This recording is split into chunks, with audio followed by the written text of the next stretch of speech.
Assalamu alaikum. This is Javeria Dar, roll number BP1650102 from group 16, and I will be presenting a case study on diabetes and peripheral vascular disease. We will start with the introduction to PVD. PVD or peripheral vascular disease is a blood circulation disorder in which the arteries or the veins of limbs and especially of the legs become narrow or blocked. Due to this blockade, there will be the obstruction in the blood flow and there will be decreased blood supply to the particular or the peripheral area. This can happen in the arteries or the veins of the peripheral areas, that is the limbs of the body. That is why it is known as peripheral vascular disease. Now, who is at the risk for developing PVD? There are two most important factors that can lead to PVD. The first one is diabetes and the second one is smoking.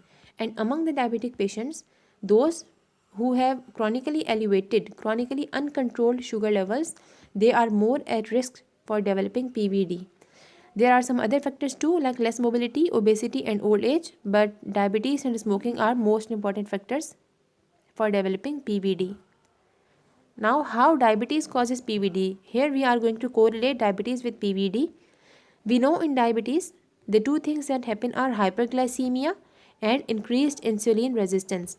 These two factors collectively work and they cause a decreased bioavailability of nitric oxide in the body. Now, what is nitric oxide? Nitric oxide is a natural biochemical the chemical of the body, which causes the vasodilation, which helps in the smooth blood flow or through the vessels. When the nitric oxide will not be there, the blood flow will not be smooth from the vessels. And secondly, what will happen? There will be the oxidative stress in the body. Due to the oxidative stress, there will be lesions, the wounds in the vasculature, and to heal those wounds, there will be the increased platelet aggregation.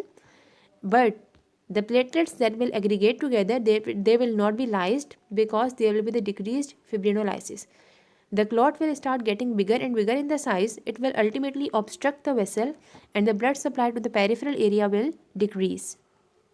What are the symptoms of PVD? The first one is muscle cramps. Even after the short walk or after the exercise, the muscles will get cramped. There will be decreased hair loss. There will be the hair loss in the limbs area, which will again due to the decreased blood supply.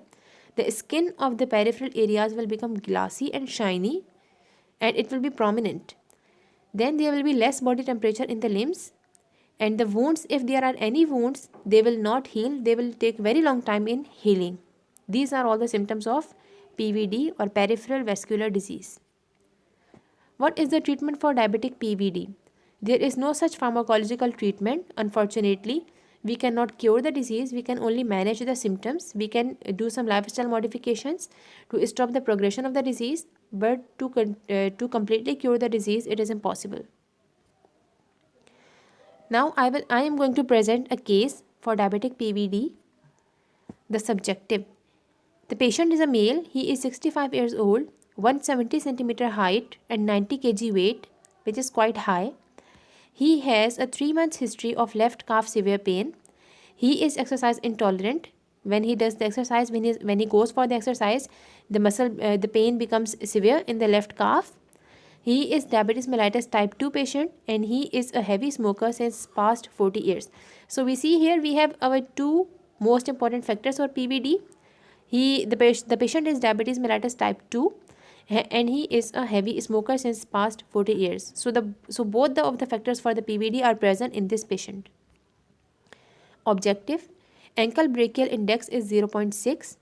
HbA1c is 8%, which is quite high.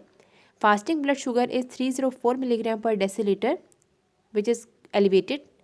Blood pressure is 160/80, showing that the patient is hypertensive. The BMI is 30 kg per meter square, which is again high because we know we have observed in the previous slide here that the patient is 170 centimeter tall and he has 90 kg weight, which is too much.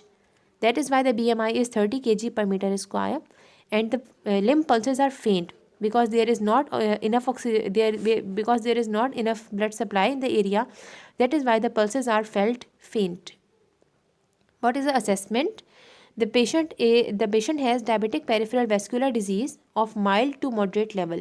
Why we are calling it mild to moderate? Because Here the ankle brachial index is 0.6 and 0.6 comes in the range of mild to moderate. That is why it is diabetic peripheral vascular disease of mild to moderate level.